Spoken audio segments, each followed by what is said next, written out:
Bonjour à tous, il est 8h45, nous sommes en direct sur TV Finance et Boursorama. C'est le live TV Finance pendant 1 heure pour suivre l'actualité économique et des entreprises de ce mercredi 10 juillet.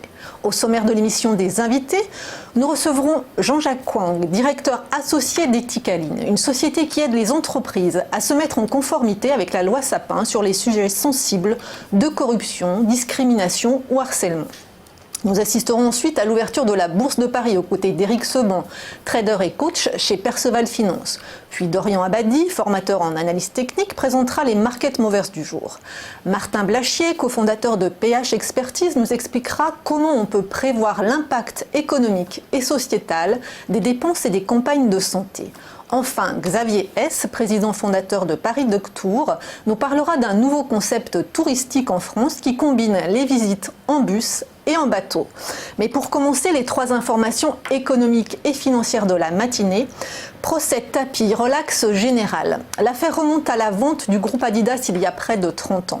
Son ex-propriétaire Bernard Tapie estime avoir été spolié dans la transaction et n'a cessé depuis de demander réparation en justice. En 2008, Christine Lagarde, ministre de l'économie, avait donné son accord pour que 3 arbitres tranchent une fois pour toutes le dossier. Ils avaient alors accordé 403 millions d'euros à Bernard Tapie. C'est la partialité des arbitres et le trucage de l'arbitrage par Bernard Tapie qui était jugé hier par le tribunal correctionnel de Paris. Suspecté d'escroquerie et de détournement de fonds publics, l'homme d'affaires risquait 5 ans de prison. Il ressort lavé de tout soupçon.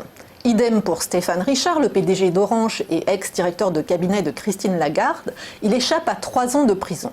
Dans leur sillage, 4 autres prévenus ont aussi été relaxés à la surprise générale.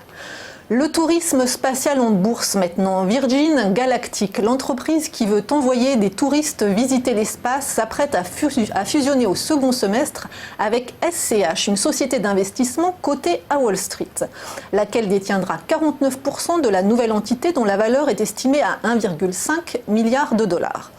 Le milliardaire britannique Richard Branson estime que Virgin Galactic, qu'il a fondé, lui coûte environ 35 millions de dollars par mois pour un investissement total de plus d'1 milliard. La fusion avec SCH fait donc prendre son envol financier à l'entreprise. D'ici 1 an, Virgin Galactic prévoit d'envoyer ses premiers clients dans l'espace. Prix du billet, 250 000 dollars, voire plus. 600 billets ont déjà été prévendus et environ 2500 personnes sont en liste d'attente. De quoi couvrir les premières années d'exploitation.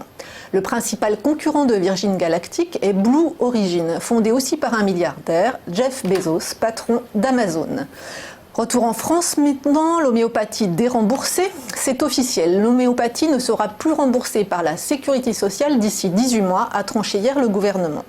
Il a suivi sans surprise l'avis de la Haute Autorité de Santé qui avait conclu fin juin à l'inefficacité de ces produits pharmaceutiques. Dès le 1er janvier prochain, les petites granules aujourd'hui remboursées à 30% ne le seront plus qu'à 15%, puis plus du tout en 2021.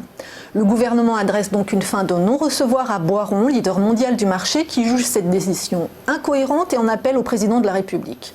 Le laboratoire rappelle que 70% de son activité en France provient des médicaments remboursables et que 1000 emplois directs et 2400 sous-traitants sont touchés par ce déremboursement. À la Bourse de Paris, l'action Boiron a d'ailleurs chuté de 20% en 2 mois. Retour maintenant justement à la Bourse de Paris. En préouverture, le CAC 40 est attendu sans grand changement avant l'audition du patron de la Fed aux États-Unis cet après-midi. Hier, l'indice parisien a cédé 0,3% à 5572 points. À Wall Street, à quelques jours du coup d'envoi de la saison des résultats trimestriels, le Dow Jones a terminé stable à 26 783 points et le Nasdaq a gagné 0,5% à 8141 points. Ce matin à Tokyo, le Nikkei a terminé en baisse de 0,15%. Sur le marché d'échange, l'euro reste proche du seuil de 1,12 $. Côté pétrole, ça monte ce matin. Le baril de Brent est en route pour les 65 $ et le brut léger américain WTI pour les 59 $.